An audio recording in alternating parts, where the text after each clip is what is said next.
Pontiac GTO, the muscle car that defined an era.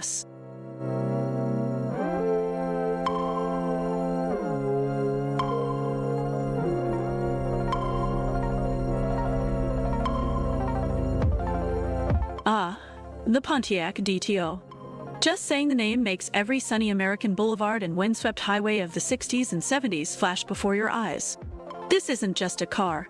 It's an artifact of simpler times, when muscle was worn proudly and fuel economy was as relevant as a pacifist at a gun show.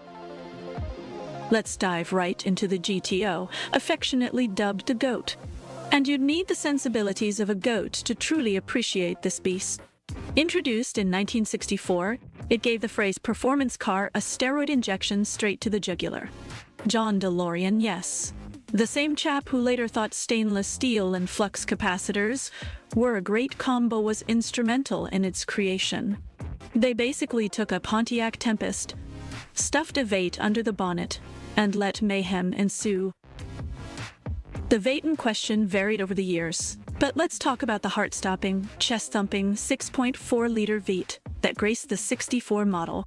This power plant produced 325 horsepower, which, at the time, was enough to make everyone think you'd sold your soul to the devil.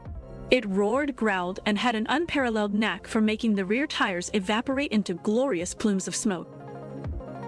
Now, sitting inside the GTO is like stepping into a time capsule. The dashboard was a symphony of large dials and switches that an octopus might struggle to operate smoothly. The seats, think more like couch cushions hastily attached to a frame. Yet it all felt so right. It wasn't about luxury, it was about raw, unfiltered driving pleasure. The GTO's popularity also gave birth to the muscle car era, a time when Detroit seemed to collectively say, "Torque, let's double it and see if the chassis survives." The GTO became an icon, a name whispered whenever street races or drive-in bragging rights were on the line. It was the poster child for high-octane, fuel-guzzling American freedom. But let's not get too misty-eyed here. The GTO wasn't perfect. It handled corners about, as well as a greased pig on roller skates. The brakes? Better start praying if you're doing anything more than a leisurely cruise. And fuel consumption? Let's just say you could practically see the fuel gauge dropping faster than a lead balloon. Of special note is the 1969 Judge variant, another brainchild of DeLorean. Painted in a searing carousel red, it looked as if it had been designed by someone who thought subtlety was a mortal sin. It wasn't just a car, it was a neon sign screaming for attention, complete with a wing, and decals announcing to the world that you had arrived, and you had arrived fast.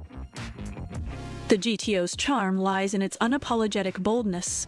It's the sort of car that balks at the notion of hybrid engines and scoffs at the idea of driver assistance. No, owning a GTO is all about raw connection with the machine, an almost primal experience that modern cars, with their clinical efficiency, simply can't replicate. As emissions regulations and changing tastes took hold, the original GTO era petered out in the mid-70s. Sure, the name came back in the 2000s with a rebadged Australian Holden, but by then the magic had faded. The original Pontiac GTO remains an indomitable legend, a roaring testament to a time when bigger was always better, and louder was just right. If you've enjoyed this nostalgic romp through the high-octane world of the Pontiac GTO, why not hit that like button? Subscribe to Automotive and ring the bell, so you never miss out on our adventures in automotive history. Trust me, the ride is just getting started.